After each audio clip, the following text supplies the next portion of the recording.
Bismillah walhamdulillah wa salatu wa salam ala rasulillah wa ala alihi wa sahbihi wa man taba'a huda.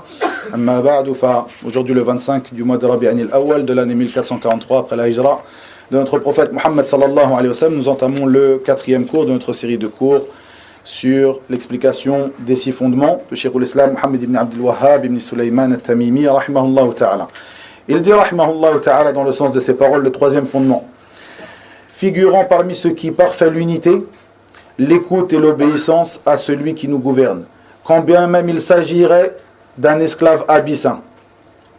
Allah a suffisamment éclairci ce principe par diverses démonstrations, aussi bien religieuses à travers les textes que rationnelles à travers les faits. Puis ce fondement fut méconnu par la plupart de ceux qui prétendent détenir le savoir. Comment pourrait-il donc être mis en pratique? Donc ce 3e fondement: écouter et obéir à celui qui détient le commandement parmi les musulmans, qui fait partie des fondements des gens de la Sunna. Avant de commencer l'explication de ce fondement, je vous avais promis au cours dernier, et on va en avoir besoin aussi pour ce cours, de vous expliquer la différence entre les deux sortes de vouloir, le voulu ou le vouloir d'Allah tabaraka wa ta'ala, al-irada. Allah tabaraka wa ta'ala azza wa jalla est caractérisé par nombre d'attributs, de sifat, comme il s'est caractérisé lui-même et comme l'a caractérisé son prophète Muhammad sallallahu alayhi wa sallam. Parmi ces attributs, l'attribut de al-irada, le vouloir ou le voulu.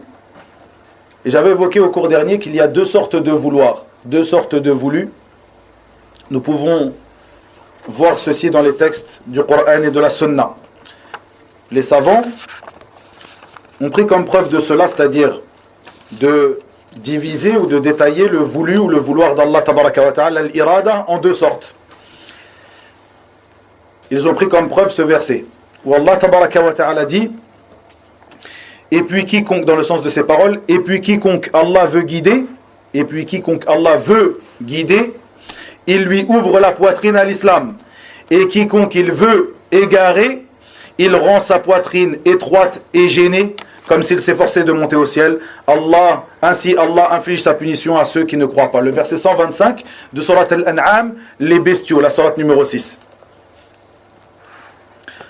Dans ce verset, nous trouvons la preuve que Allah tabaraka wa ta'ala est caractérisé par deux sortes de vouloir, par deux sortes de voulu, deux sortes de irada. Ces deux sortes de irada, de vouloir ou de voulu, que les savants nomment al-iradatu al-kawniyya wal-iradatu al-shar'iyya. Al-irada al-kawniyya wal-irada al-shar'iyya. Le voulu ou le vouloir de création et le voulu ou le vouloir de législation, dans un sens approximatif. Dans un sens approximatif, et lorsque je vais l'expliquer ici, il vous apparaîtra mieux le sens de ces deux termes. Al-iradatul kawniyya, donc le voulu ou le vouloir de création, ce qui est appelé aussi dans les textes du Coran et de la Sunna, ce qui est désigné dans les textes du Coran et de la Sunna par al-mashi'a. Al-mashi'a, qu'on traduirait aussi par le voulu ou le vouloir. Et lorsque ce terme est employé dans les versets du Coran ou les ahadiths du prophète sallallahu alayhi wa sallam, al-mashi'a, wa ma tasha'una illa an yasha Allahu rabbul alamin. Al-mashi'a, ici, elle désigne cette irada, ce voulu de création. Al-irada al-kawniyya. Et la deuxième, al-irada al-shar'iyya, donc ce voulu ou ce vouloir de législation ou de loi ou de religion, est celle qui est caractérisée ou qui est désignée par al-mahabba, l'amour d'Allah tabaraka wa ta'ala. Je m'explique ici en donnant la différence qu'il y a entre ces deux sortes de voulus. Cette chose que nous apprenons ici, bien que nous ne sommes pas encore rentrés dans les noms et attributs d'Allah tabaraka wa ta'ala dans nos cours, est une chose qui nous servira lorsque nous rentrerons dans des livres prochains dans ces sujets et est une chose qui nous sert, ici de savoir la différence entre ces deux sortes de voulus, elle nous sert pour comprendre plusieurs points de notre religion, en particulier al-qadar, la prédestination. La prédestination, qui fait partie des 6 piliers de la foi, comme vous le savez. C'est un point qui est très important. Et le fait de ne pas bien comprendre la différence qu'il y a entre ces deux sortes de voulus d'Allah tabaraka wa ta'ala emmène une personne à douter à propos de la prédestination et à propos aussi de la sagesse d'Allah tabaraka wa ta'ala dans sa prédestination. La première de ces deux sortes de irada, de voulu, al-kawniyya, donc de la création, est une chose qui doit arriver impérativement. Qui doit arriver impérativement. Faites un petit tableau. La première irada, la deuxième irada. La première ici, le voulu de création. Cette dernière doit arriver impérativement. C'est-à-dire que lorsque Allah Azza wa Jal veut qu'arrive une chose par ce voulu-là, qui est voulu ici, ce voulu de création, cette chose doit arriver. Cette chose arrive à l'inverse de la deuxième sorte de voulu, al-iradatu shar'iyya, ce voulu de législation ou de religion, qui peut arriver comme elle peut ne pas arriver. Je m'explique en donnant des exemples. Après cela, la deuxième de ces différences, concernant le premier voulu, le voulu de création, ceci est dans ce que Allah aime et ce qu'il n'aime pas. C'est-à-dire qu'Allah tabaraka wa ta'ala peut vouloir une chose, mais ne pas l'aimer. Donc, celle-ci concerne ce que Allah aime et ce qu'il n'aime pas. À l'inverse de le voulu de législation ou de religion, ceci n'arrive que, ou ce voulu n'est que dans ce que Allah aime. Et c'est pour ça qu'il est désigné par le mahabba dans certains textes. Je vais m'expliquer sur tout cela. La troisième chose, qui n'est pas une différence entre les deux, mais vous pouvez le mettre en dessous, les deux sortes de voulus, les deux sortes de irada se réalisent, se concrétisent dans le voulu de religion, al-irada shar'iyya, la deuxième sorte, le voulu de législation de religion. Mais ne se réalise pas forcément dans le voulu de création. Je m'explique ici, rapidement. Dans la première sorte de voulu, l'irada al-kawniyya, le voulu de création, on a dit que cette dernière doit arriver impérativement. Lorsque Allah Azza wa Jal veut une chose selon ce voulu-là, vous trouverez ce terme-là, al-irada, dans plusieurs textes du Coran et de la Sunna. Il te faut faire la différence entre ces deux sortes de voulus pour bien comprendre ici.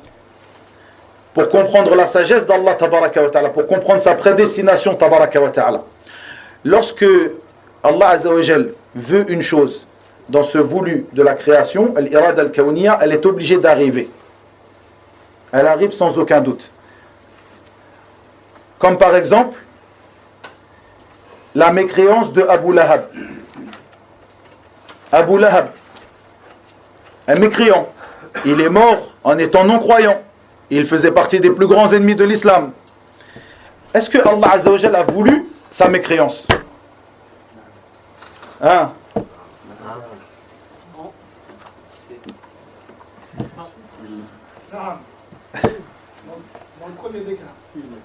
Ahsant.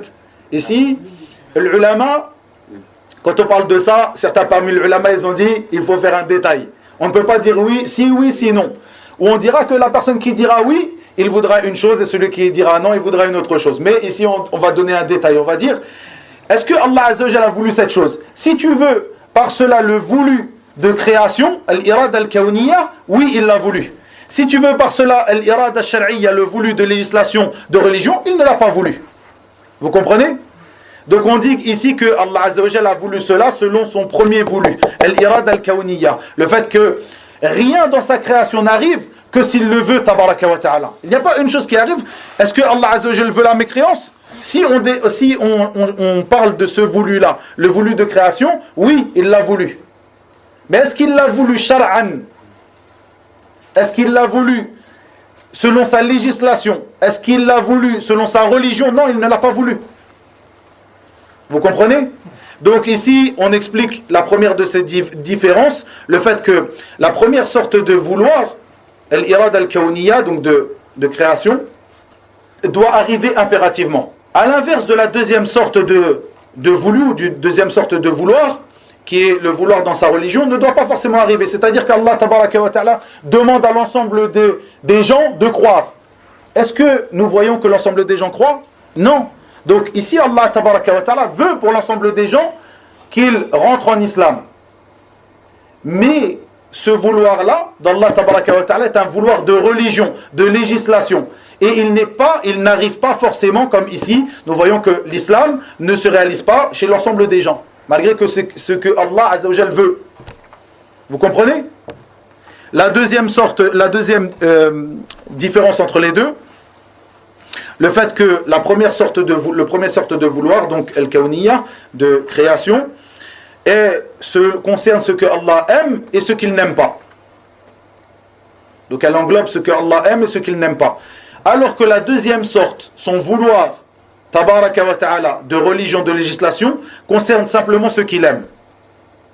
Donc, l'islam de Abi Bakr, as-Siddiq, radiyallahu anhu, concerne quel vouloir d'Allah, tabaraka wa ta'ala? Hein? L'irada al-shar'iyya, le vouloir de législation, hein? Ahsant. Les deux. Et ça, les deux, c'est par rapport à cette petite phrase que je vous ai donnée après avoir fait les différences, qu'il faut écrire en dessous. Cette dernière, les deux se réalisent, les deux vouloirs d'Allah, tabaraka wa ta'ala, les deux irada se réalisent dans l'irada al-shar'iyya, le voulu de législation, mais pas forcément dans le voulu de création. Nous voyons que l'islam d'Abu Bakr, c'est quelque chose que Allah aime et agrée. Et cette chose s'est réalisée. Donc, nous disons que elle concerne les deux vouloirs d'Allah Azza wa Jalla, le voulu de création et le voulu de législation. Le fait que l'ensemble des hommes rentrent en islam concerne quel voulu? Tfaddal. Les deux? Hein? Religieuse. Pourquoi? Parce que elle n'est pas arrivée, cette chose-là. Allah Azza wa Jalla le veut, certes, veut cette chose-là. Mais cette chose n'est pas arrivée, on ne trouve pas tout. Tu comprends? Je pensais que c'était dans l'hypothèse où tout le monde... dans cette hypothèse-là, naam. C'est pour ça que j'ai donné une chose, un fait réel, l'islam de Abu Bakr. Les deux se réalisent puisque c'est une chose qui est vraiment arrivée. L'islam de tous les hommes, Allah Azza wa Jal désire cela. Et Allah Azza wa Jal veut cela. Donc ce vouloir est le vouloir de législation, de religion. Et donc nous voyons que ici, il n'y a que ce vouloir-là, que ce vouloir de législation et non les deux, puisque cette chose n'a pas été concrétisée. Vous comprenez la différence? Ceci est très important. Ceci est très important. Pour bien comprendre, comme je vous l'ai dit, la hikmah, la sagesse d'Allah tabaraka wa ta'ala dans sa prédestination. Et lorsque vous maîtrisez la différence entre ces deux sortes de vouloirs qu'on trouve dans maintes et maintes textes, eh bien, cela vous empêchera de tomber dans beaucoup d'ambiguïtés concernant les ambiguïtés de la prédestination, dans la prédestination qui peuvent être données par les gens qui ont des ambiguïtés dans Al-Qadar, la prédestination et autres. Rentrons ici. Est-ce que c'est clair pour tout le monde? S'il faut qu'on réexplique un petit peu, on donne d'autres exemples. Tfaddal. C'est-à-dire par exemple dans le vouloir de la législation, c'est-à-dire en fait c'est le libre arbitre qui rentre en jeu du coup. Ça c'est autre chose. Là tu nous rentres dans d'autres choses encore. Parce qu'on choisit de croire et de pas croire. Sahih. Sahih. Mais ça c'est encore autre chose dans laquelle je ne veux pas rentrer tout de suite. Vous avez compris, c'est bon? Barakallahu fikum. Tfaddal Biram. Juste sur la dernière phrase, tu dis c'est les deux vouloirs qui se concrétisent, de création et de législation, ou alors un seul des deux se concrétise et pas l'autre. Non ou pas? C'est pas ça. Non, par rapport à ça, j'ai dit donc que les deux vouloirs se concrétisent dans une chose qui est voulue par Allah. Pardon, lorsqu'une chose arrive de ces choses qui sont voulues dans la religion d'Allah tabaraka wa ta'ala, lorsqu'une chose arrive, les deux sont concrétisés.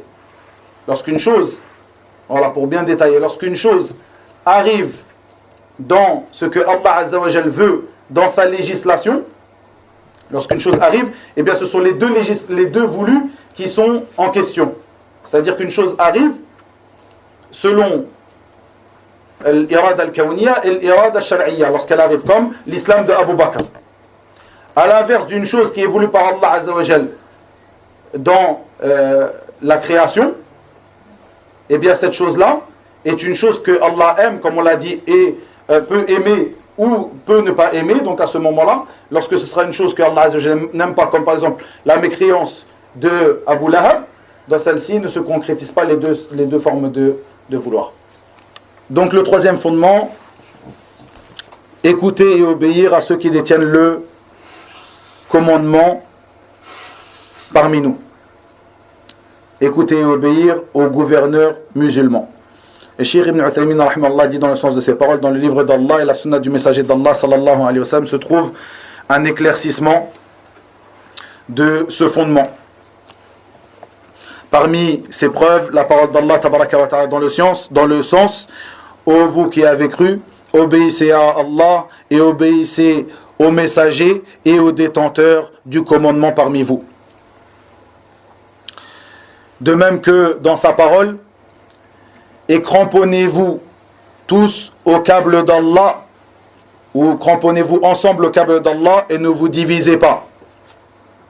Faites bien attention à cela, Cheikh Ibn Uthaymin, pour illustrer ce fondement, a pris comme preuve ce verset que nous avons pris comme preuve aussi pour le fondement passé, le deuxième fondement. Pourquoi? On va y arriver. Puis il dit, et dans la sunna du prophète sallallahu alayhi wa sallam, nous trouvons nombre de hadiths, parmi eux ceux qui se trouvent dans les deux recueils authentiques, As-Sahihayn, le hadith de Ubadah ibn Samit, radiyallahu anhu, où il dit, dans le sens approximatif de ses paroles, nous avons donné allégeance au messager d'Allah sallallahu alayhi wa sallam d'obéir et d'écouter dans ce que nous aimons et ce que nous détestons, dans ce qui nous est facile comme ce qui nous est difficile, et ceci même si ça va à l'encontre de ce que nous désirons, de ce que nous voulons, dans le sens de ces paroles. Et de ne pas, donc ceci est la chose, ceci fait partie du pacte qu'ont passé, l'allégeance, le pacte qu'ont passé les compagnons avec le messager d'Allah sallallahu alayhi wa sallam. Regardez. Et de ne pas rechercher ou chercher à ôter le commandement de ceux qui le détiennent. Et as-sahaba, et le prophète sallallahu alayhi wa sallam a dit, sauf si vous voyez de la non-croyance claire auprès de vous, venant d'Allah, ayant à cela une preuve claire, un burhan. Il dit aussi le prophète sallallahu alayhi wa sallam, celui, dans le sens de ses paroles, celui d'entre vous qui voit sur son gouverneur, sur celui qui détient le commandement, une chose qu'il déteste, qu'il patiente sur lui. Car en vérité, celui qui se sera écarté du groupe, el-jama'a, un seul groupe, du groupe, ne serait-ce que d'un empan, sera mort sur une mort de l'époque anti-islamique. Dans le sens de ces paroles, sallallahu alayhi wa sallam. Et dans une autre version, nous trouvons, lorsque les Sahaba ont demandé au prophète sallallahu alayhi wa sallam à propos d'un gouverneur qui est comme ceci et comme cela, c'est-à-dire qui est mauvais, qui est injuste, ils ont demandé, ne va-t-on pas lui reprendre le commandement par l'épée, dans le sens de leurs paroles? Et le prophète sallallahu alayhi wa sallam de dire non, du moment qu'il officie la prière, dans le sens de ses paroles. Puis Cheikh l'Islam Ibn Taymiyyah rahimahullah dit, comme dans son livre Al-Istiqama, c'est pour cela que faisait partie des fondements de la sunna, des gens de la sunna et du groupe, de rester avec le groupe des musulmans et de délaisser le combat des imams, c'est-à-dire de sortir, de se révolter, de combattre les imams, c'est-à-dire les gouverneurs, et de délaisser le combat et la révolte lors des troubles. En revanche, les gens, ceci est la parole du Cheikh l'Islam dans son livre Al-Istiqama, en revanche, les gens des passions comme Al-Mu'tazila, ces derniers voient la révolte et le combat des imams, des gouverneurs, parmi les fondements de leur religion. Regardez ici, les gens de la sunna, Ahl sunnati wal jama'a, se démarquent des gens de l'innovation parmi le Mu'tazila, le Khawarij et autres, par le fait que parmi les fondements de la sunna, écouter et obéir au gouverneur et délaisser la révolte, délaisser le fait de se révolter contre le gouverneur musulman. Et ceci, même si ce dernier est injuste, comme on l'a vu au cours de la semaine dernière, comme il est venu dans ce hadith qui est rapporté par l'imam Muslim, dans son sahih, le hadith qui est rapporté par Hudhayfa ibn al-Yaman, radiyallahu anhu, où le prophète sallallahu alayhi wa sallam lui dit, patiente et obéis, même si le gouverneur te frappe le dos, même si ton dos est frappé, donc ce qui est voulu ici, c'est même si le gouverneur te frappe le dos et prend tes biens.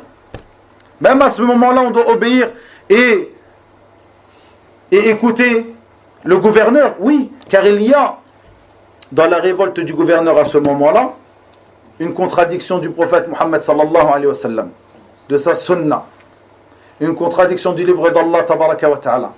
Et il y a en plus de cela un mal plus grand que celui dans le fait de se révolter contre le gouverneur, ceci amènera un mal plus grand que le fait de patienter, même si ce dernier te frappe le dos et prend tes biens.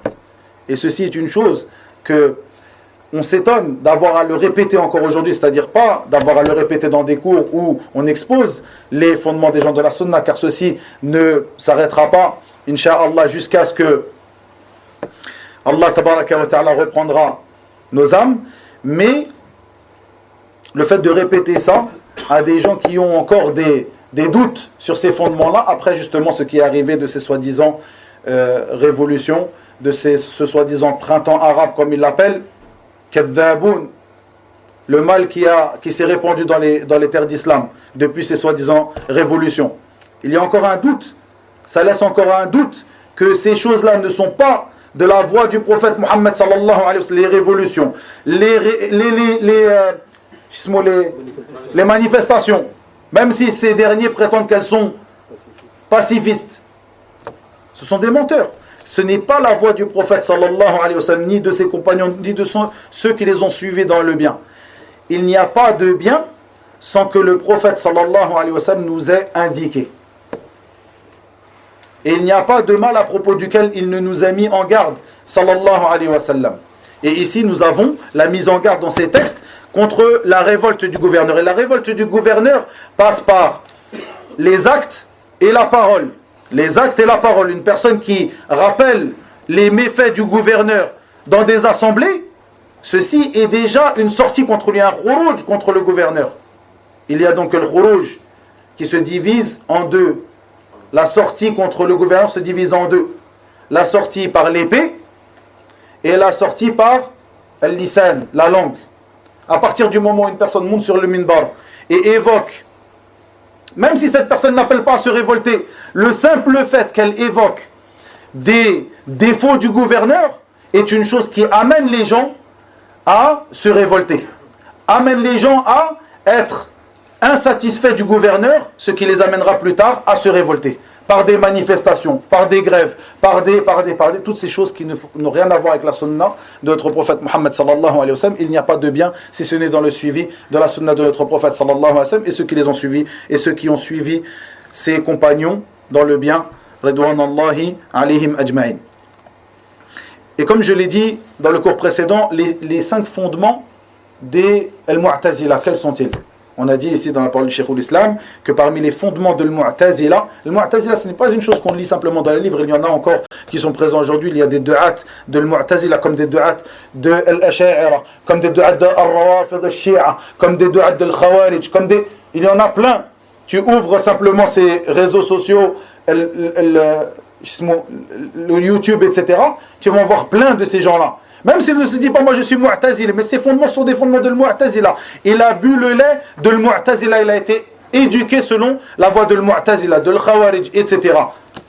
Il s'appelle comme il veut, ça ne change pas la réalité de la chose. Et il y en a, comme j'ai dit sur ces réseaux sociaux, il y en a aussi dans les mosquées. Dans le 91, il y a des mosquées où il y a des gens qui appellent à cela.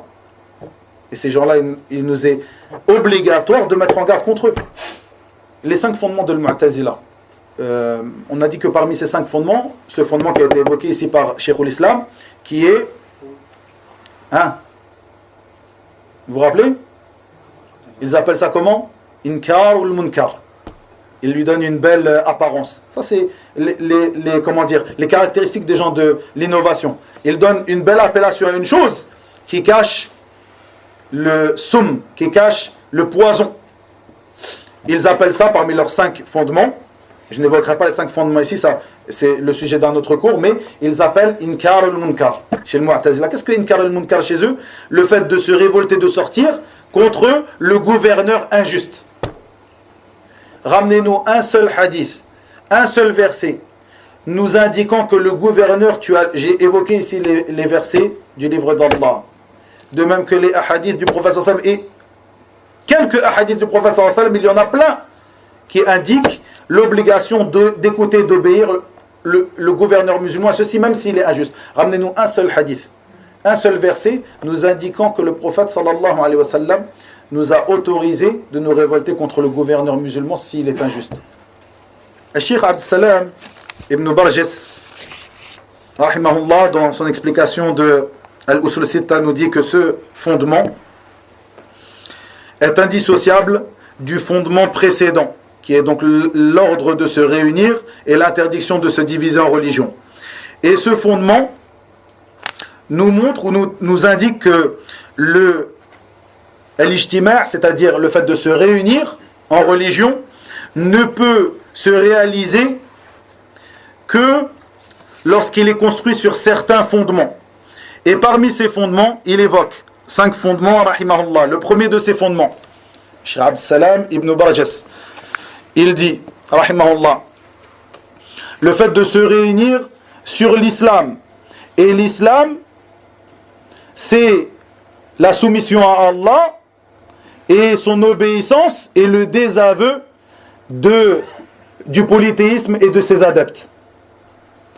Donc, l'ijtima', le fait de se réunir en religion, ne peut se réaliser que si ce regroupement se fait, ou cette réunion se fait lorsqu'il est construit sur 5 piliers, ici évoqués, où il nous dit, rahimahullah, que s'il est construit sur des piliers, il nous en a évoqué ici 5.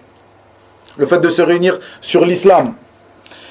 Le deuxième de ces piliers, que tu comprennes ce rassemblement, ce ijtima', comme l'a compris as-sahaba, selon le livre d'Allah et la sunna du prophète sallallahu alayhi wa sallam. Le troisième de ces piliers, que les gens ont un endroit sur lequel ils peuvent pratiquer leur religion et pratiquer les signes distinctifs de la religion et appeler dans cet endroit à Allah tabaraka wa ta'ala. Revenez pour plus de détails au cours de l'Usul al-Thalatha sur la hijra et les détails de cela, l'émigration. Le quatrième de ces piliers,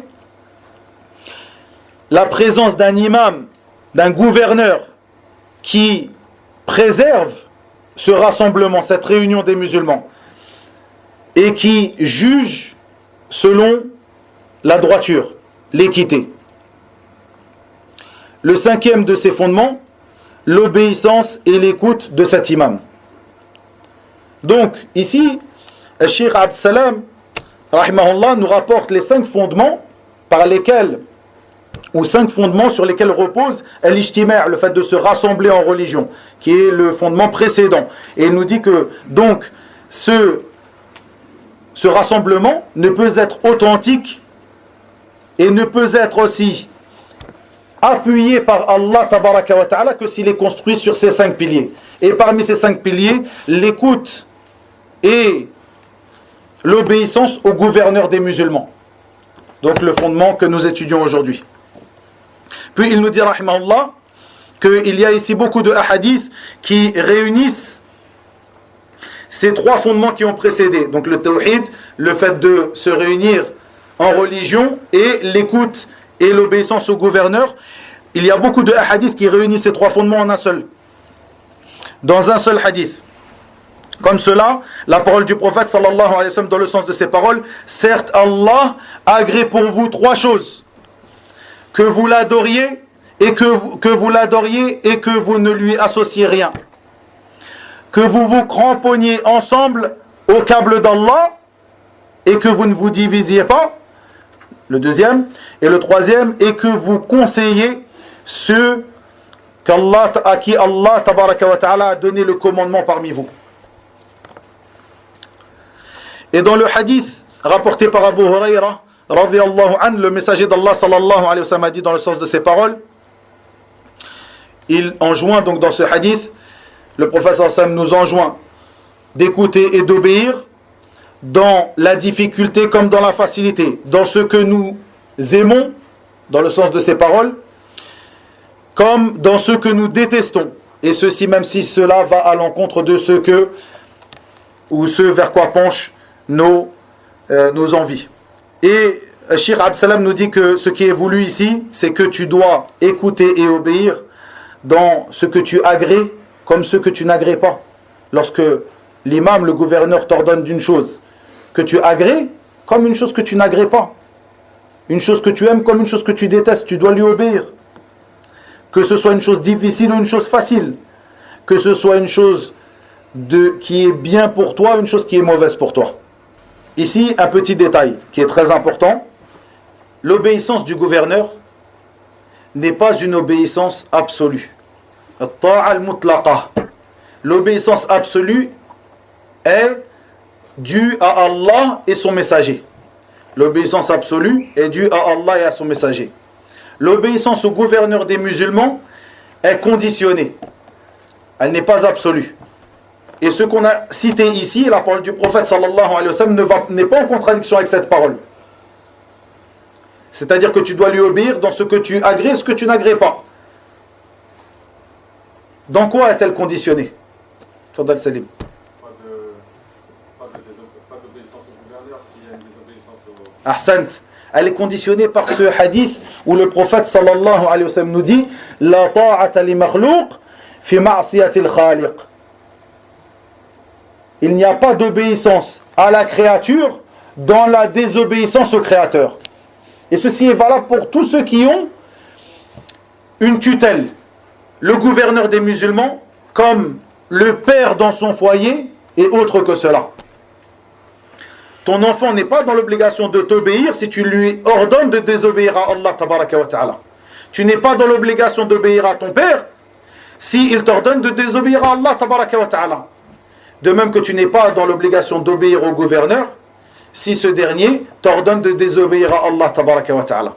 Et le fait de ne pas lui obéir ici ne veut pas dire que tu te révoltes contre lui.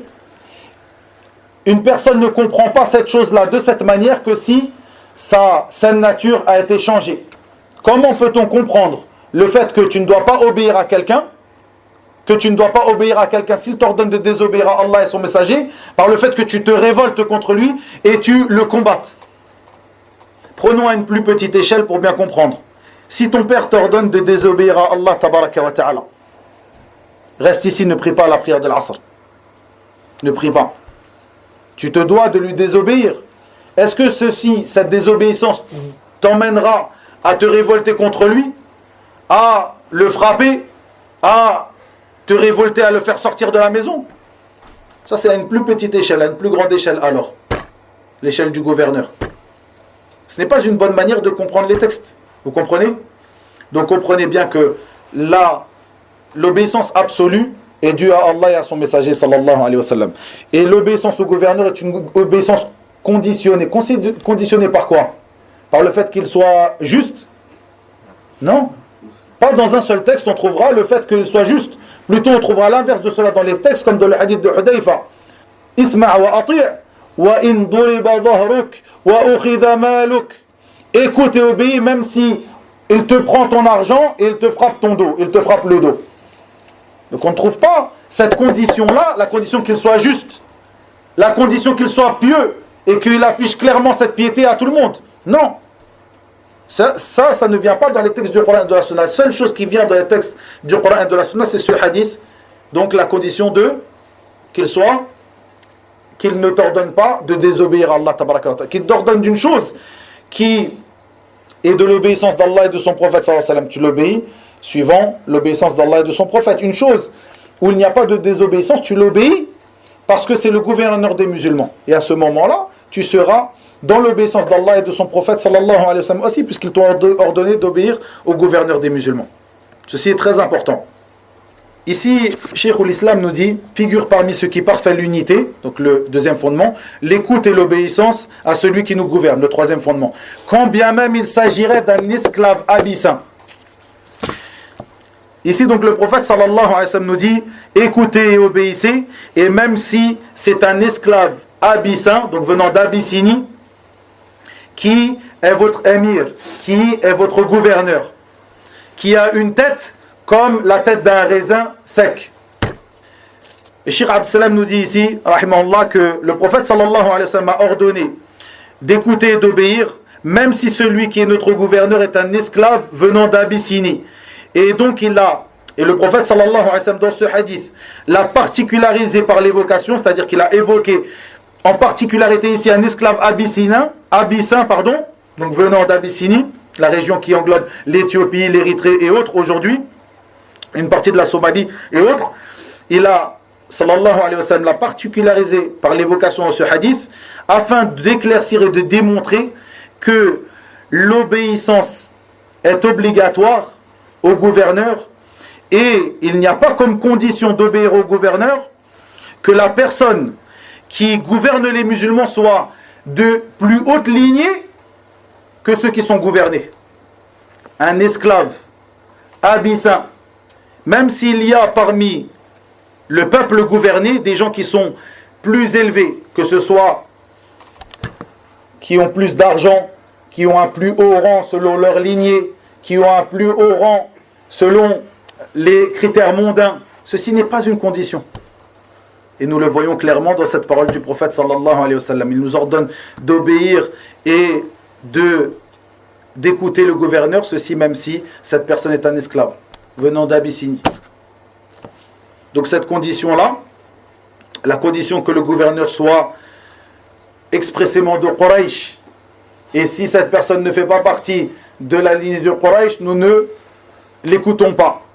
Ceci est une ambiguïté, car le prophète sallallahu alayhi wa sallam nous invoque ceci dans un hadith, que les gouverneurs ou ceux qui détiennent le pouvoir sont de Quraysh, dans un hadith qui est authentique.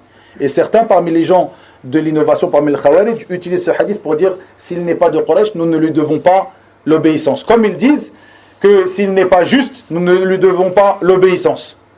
Et les ulama disent que si ceci existe, s'il y a une personne qui fait partie de ceux qui détiennent le pouvoir et qui fait partie aussi de la lignée de Quraysh, ceci est meilleur.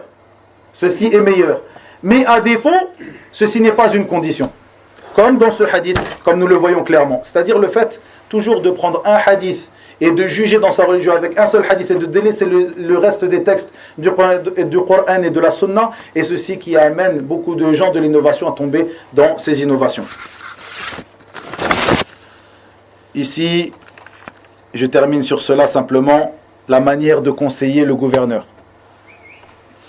Certains de ces gens de l'innovation prétendent que par leur khotab, lorsqu'ils évoquent que le gouverneur a fait telle et telle et telle chose, ittaqillah, ils disent cela sur le minbar.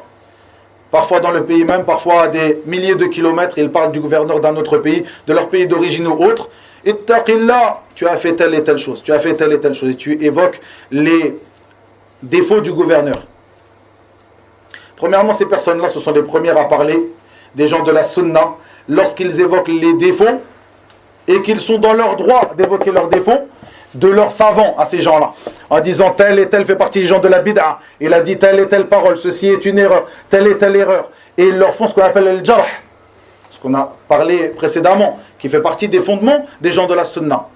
Ils sont les premiers à dire ces gens-là, ce sont des gens de l'jarh wa ta'dil, ils n'arrêtent pas de parler de cela, il n'y a pas un qui a été préservé de leur langue, ces personnes-là sont des gens qui tombent jour et nuit dans la médisance.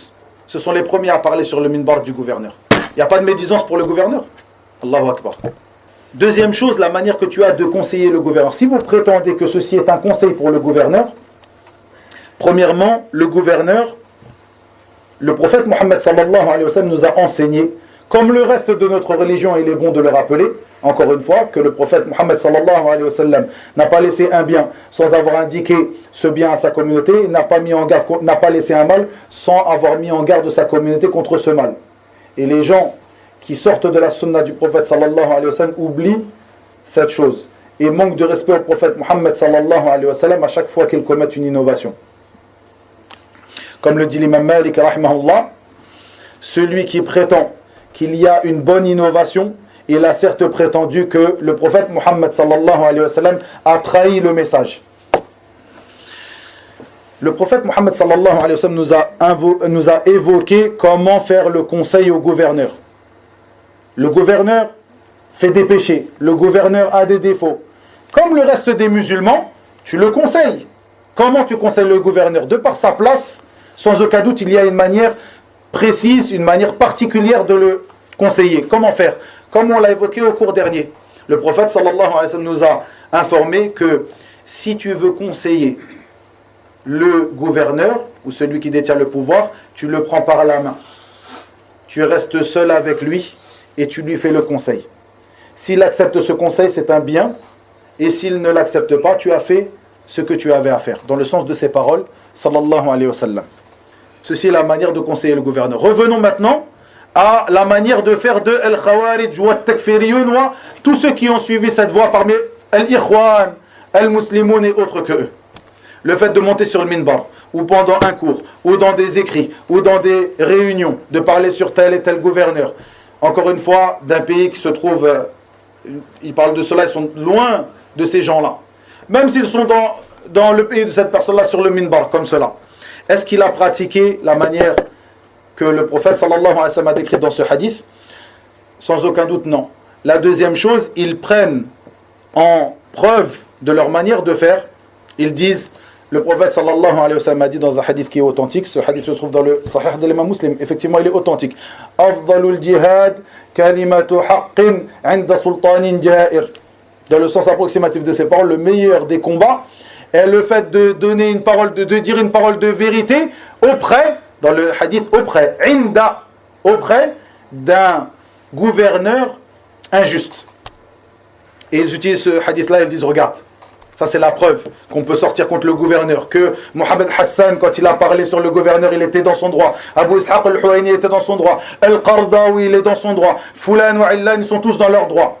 Kadhaboun, des gens de l'innovation, qui n'ont rien à voir avec la sunna du prophète sallallahu alayhi wa sallam. Revenons à la sunna du prophète sallallahu alayhi wa sallam. Le premier hadith, je l'ai donné. Le deuxième hadith qui est là, il est authentique. Mais quand une personne a été élevée et a été sevrée par le lait des groupes innovés et des gens de l'innovation, sans aucun doute, c'est un hadith, ils ne les comprennent pas comme il le faut. Le prophète sallallahu alayhi wa sallam a dit, Afdalul jihad kalimatu haqqin, une parole de vérité, le meilleur des combats est une parole de vérité. Inda sultanin ja'ir. On lui demande inda, auprès. Est-ce que lorsque tu es à 5000 km du pays et que tu fais ce genre de choses sur le YouTube et tu dis craignez que le gouverneur craint Allah Azza wa Jal, comme ça, les gens de, comment il s'appelle, le Hirak, il faut faire comme ça, les gens de, comme ça, au Mali, en Maroc, en Algérie, dans tous ces pays, lorsqu'ils sont là, sur le YouTube, ils disent au gouverneur craint Allah devant tout le monde. 1 million de vues. Là tu étais inda, auprès de lui. Tu as fait comme le prophète sallallahu alayhi wa sallam a demandé, tu lui prends par la main et tu te trouves seul avec lui pour lui donner ce conseil. Tu ne peux pas faire ça. Écris une lettre. Essaye de lui faire parvenir, mais sans aucun doute, ça là c'est une très mauvaise compréhension, une compréhension très erronée de ce hadith. Sur le minbar, tu étais indahu, il a dit inda, il n'a pas dit min wara'i. Il a dit auprès de lui, pas par derrière lui, dans son dos, si tu veux le bien pour ce gouverneur. Mais apparemment, chez ces gens de l'innovation, il n'y a pas de médisance pour le gouverneur. Il y a de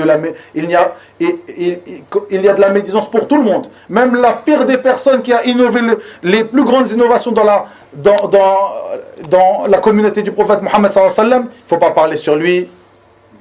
Sinon, ça va mettre la dissension, comme on l'a dit lorsqu'on a expliqué le dernier fondement. Ça va mettre la dissension. Ne parlez pas le Mu'tazila, la Sha'ira. On est tous des musulmans. Chacun il a son groupe, il appelle Allah de son côté. Mais pour le gouverneur, pas de médisance, sans pitié comme on dit. وإلى هنا وبالله التوفيق وصلى الله وسلم وبارك على نبينا محمد والحمد لله رب العالمين.